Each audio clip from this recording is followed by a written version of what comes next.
Welcome back to Warpath and Wilderness, where history bleeds into terrain and survival reshapes the landscape of nations. Today, we're descending into the buried heart of the atomic age, a vast network of underground fortresses hidden beneath mountains, luxury hotels, and quarries across continents. These Cold War bunkers stand as monuments to fear itself, designed to outlast nuclear fire and preserve human civilization in concrete and steel. This is the Warpath underground, where survival wasn't measured in days but in years locked beneath the earth. Join us as we explore forgotten shelters, uncover operational secrets, and understand what these time capsules reveal about human resilience when the world above becomes uninhabitable. When the atomic age dawned, governments on both sides of the Iron Curtain faced an unprecedented challenge: how to protect the machinery of state when civilization itself could be obliterated in minutes. The answer lay beneath the earth, engineered by generations of military architects who understood one truth: thickness and depth alone weren't enough. A nuclear detonation produces blast waves traveling faster than sound heat radiation, igniting fires miles away, and radioactive fallout poisoning the atmosphere. Bunkers countered this with walls many feet thick, composed of reinforced concrete, reinforced with steel lattices that prevented catastrophic failure.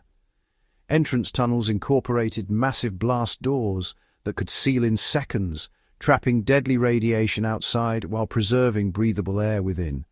Underground cisterns stored months of water reserves. Freeze-dried rations and canned supplies filled entire chambers. Industrial ventilation systems, with HEPA filters capable of removing particles as small as 0.3 microns, created sterile atmospheres even as the surface became a radioactive wasteland. Backup generators and diesel fuel reserves ensured continuous operation for months. These weren't merely shelters. They were subterranean cities designed to sustain hundreds or thousands of people in complete isolation. Deep beneath Colorado's Cheyenne Mountains, NORAD's command complex was carved directly into living rock, a fortress within a fortress.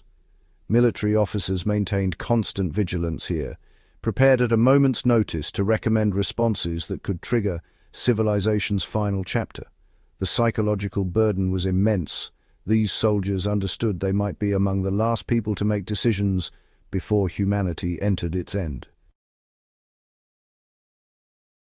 Beneath West Virginia's Greenbrier Resort, the U.S. government constructed a massive bunker for members of Congress, accessible via a secret rail line disguised within the hotel itself. For decades, staff maintained it in perfect readiness, sworn to secrecy about a place that might never be used. In Canada, the Defen bunker housed the Prime Minister and cabinet ministers, complete with dormitories, communication centres, a hospital and supplies for a month underground. These command bunkers share a common thread. They were built on the premise that governmental continuity mattered, that if Washington burned, American institutions could reform and govern from below. NATO built its own network of underground command centres. The Kemmelberg Command Bunker in Belgium, carved within abandoned marl quarry tunnels, housed NATO headquarters with war rooms, offices and living quarters, entirely self-contained, nuclear, biological and chemical weapons proof. In Bosnia, Ark D0, hidden within a mountain near Konjic, was Josip Broz, Tito's personal nuclear bunker, designed for his inner circle to ride out apocalypse and emerge leading Yugoslavia. Beyond command bunkers lay another category: spy stations and listening posts forming the nervous system of Cold War espionage. These facilities, often modest but technologically cutting-edge, contained antennas disguised in camouflage and equipment capable of intercepting signals traveling through the atmosphere. The operators understood wilderness survival as part of their training: how to navigate without maps, survive on minimal supplies, and, extract covertly through remote terrain if discovered.